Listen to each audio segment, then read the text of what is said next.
Well, the world premiere is coming to downtown Lexington. The Lexington Chamber Orchestra takes the stage with Grammy-winning violinist Zach Brock, and we're getting a sneak peek at this one-night-only performance. Let me tell you, because it's one night only, if you don't grab those tickets, you're going to miss it. Sure. So joining us now is Marcello, Cormio, and Zach Brock joining us to tell a little bit about this upcoming performance. So thank you both so much for being here. Thank you. Thank you. What can we get from this performance before we jump into this famous guy?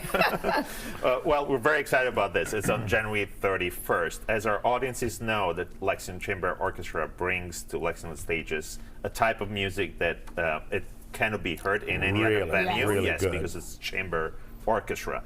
But last year we started with this tradition of doing a lighter program, more popish, and we do it at the Lexington Opera House, which is a beautiful venue. Great venue. So this year we have the honor and the great, joy to have Zach Brock joining us. He's a great friend. He's a Lexingtonian, and he just relocated in Lexington. He's a superstar. He's an international level jazz violinist, Grammy Award winning, and he created a new piece to play with us. Oh, wow. So that's the great part of this. So we're doing a program with mainly film music that surrounds, so it's great music. Sure. And it's fun. And our orchestra is going to play that, but then in the middle of the program, the core of the program is Zach's new creation, which we're very excited about. So, Zach, what brought you to Lexington? Well, I was born and raised here. Oh, you were? Okay, Yeah, so yeah. you've come back home. I've come back home. It's been a long time. I lived in Chicago a little bit. I lived in New York. And then I'm back here and really happy to be back here. And how many days a year are you on the road? I mean, you're probably one of those guys that have that violin case covered with all those stickers and everything, and you can't even see the case anymore. Yeah, I've got a few cases like that for sure. Exactly. It varies. I think that people don't necessarily go out for 300 days a year anymore, and I'm grateful for that because, right? But yeah, gone a fair amount. Just really great to be coming back to Lexington every time, though. That's awesome. So you have been playing for a very long time. How did you jump into the pop aspect of playing the violin? Yeah. I grew up playing Suzuki violin and classical violin.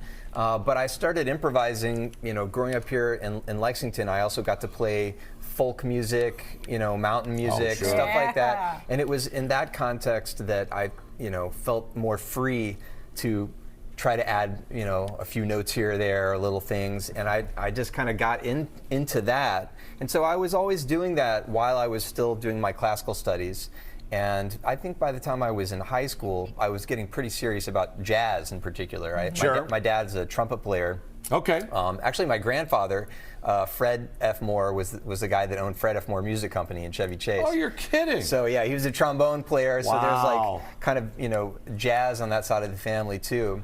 And it's just something that I love. And then I went to Chicago with the dual purpose because I knew that I could, I was going to study with a great teacher. Right. And I knew that it was a great jazz city, and that's what took me. Where can we get the tickets? Yes. Websites up on the screen? Exactly. Tickets at chambermusiclex.org, our website.